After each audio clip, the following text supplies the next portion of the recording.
ॐ श्री गणेशाय नमः। ॐ श्री परमात्मने नमः। सभी गीता प्रेमी साधकों को सादर प्रणाम के साथ जय श्री कृष्ण। अध्याय 6 श्लोक क्रमांक 31। सर्वभूतस्थितं यो मां भजत्येक्त्वमास्थितः सर्वथा वर्तमानोऽपि स योगी मयि वर्तते। अर्थात मुझ में एक ही भाव से स्थित हुआ जो भक्ति योगी संपूर्ण प्राणियों में स्थित मेरा भजन करता है, वह सब कुछ बर्ताव करता हुआ भी मुझ में ही बर्ताव कर रहा है, अर्थात वह नित्य निरंतर मुझ में ही स्थित है।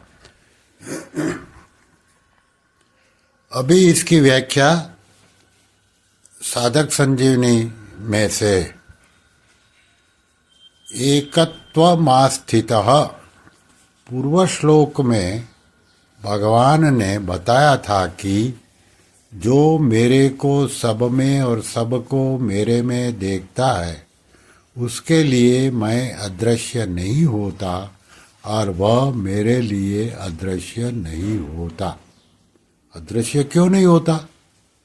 कारण कि संपूर्ण प्राणियों में स्थित मेरे साथ उसकी अभिन्नता हो गई है, अर्थात मेरे साथ उसका अत्यधिक प्रेम हो गया है। अद्वैत सिद्धांत में तो स्वरूप से एकता होती है, पर यहाँ वैसी एकता नहीं है। यहाँ द्वैत होते हुए भी अभिन्नता है, अर्थात भगवान और भक्त दिखने में तो दो है पर वास्तव में एक ही है। जैसे पति और पत्नी दो शरीर होते हुए भी अपने को अभिन्न मानते हैं, दो मित्र अपने को एक ही मानते हैं, क्योंकि अत्यंत स्नेह होने के कारण वहाँ द्वैतपना नहीं रहता। ऐसे ही जो भक्ति योग का साधक भगवान को प्राप्त हो जाता है, भगवान में अत्यंत स्नेह होने के कारण उसकी भगवान से अभिन्नता हो जाती है। इसी अभिन्नता को यहाँ एकत्वमास्थितः पद से बताया गया है। फिर है सर्वभूत स्थितं यो मां भजति।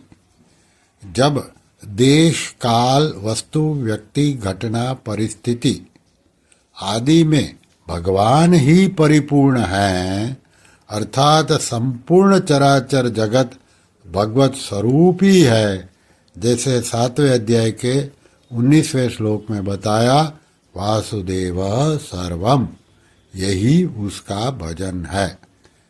फिर शब्द आते हैं सर्वभूत स्थितम। ये पद से ऐसा असर पड़ता है कि भगवान केवल प्राणियों में ही स्थित है, परंतु वास्तव में ऐसी बात नहीं है।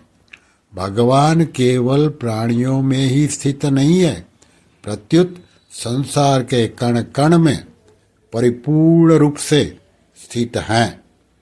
जैसे सोने के आभूषण सोने से ही बनती है, सोने में ही स्थित रहते हैं और सोने में ही उनका पर्यवसान होता है, अर्थात सब समय एक सोना ही सोना है। परंतु लोगों की दृष्टि में आभूषणों की सत्ता अलग प्रतीत होने के कारण उनको समझाने के लिए कहा जाता है कि आभूषणों में सोना ही है। ऐसे ही सृष्टि के पहले, सृष्टि के समय और सृष्टि के बाद एक परमात्मा ही परमात्मा है, परंतु लोगों की दृष्टि में प्राणियों और पदार्थों की सत्ता अलग प्रतीत होने के कारण उनको समझाने के लिए कहा जाता है कि सब प्राणियों में एक परमात्मा ही है, दूसरा कोई नहीं है।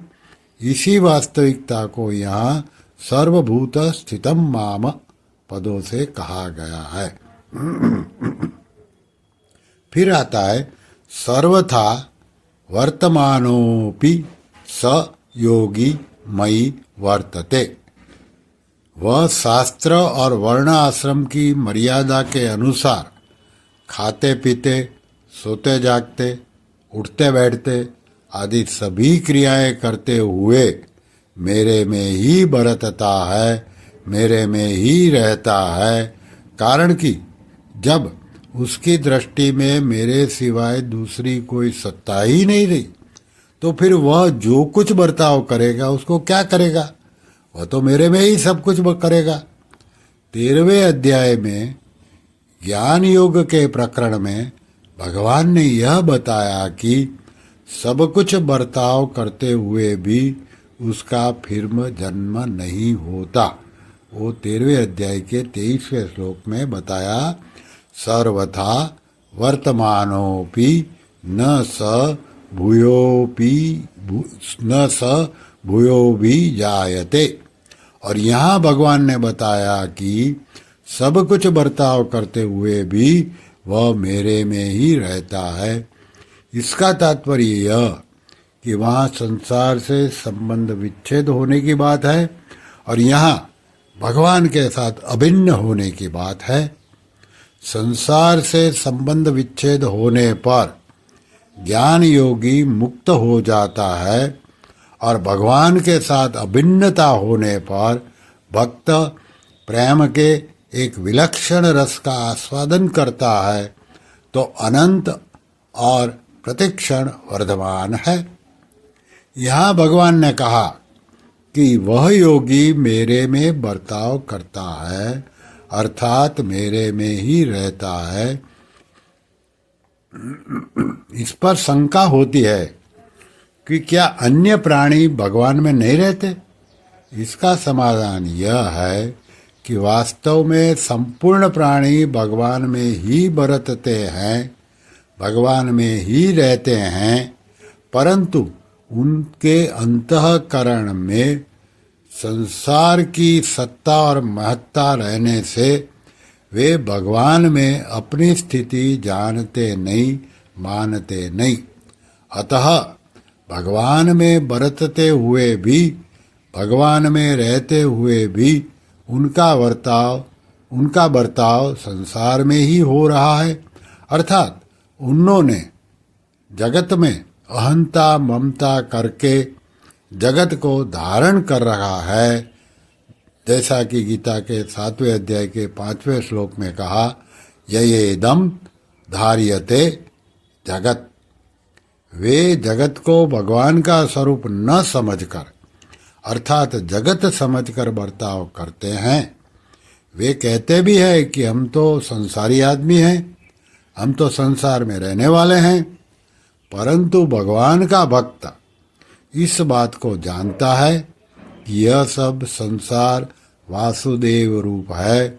अतः वह भक्त हरदम भगवान में ही रहता है और भगवान में ही बर्ताव करता है। श्री कृष्ण शरणं मम, श्री कृष्ण शरणं मम, श्री कृष्ण शरणं मम। ओम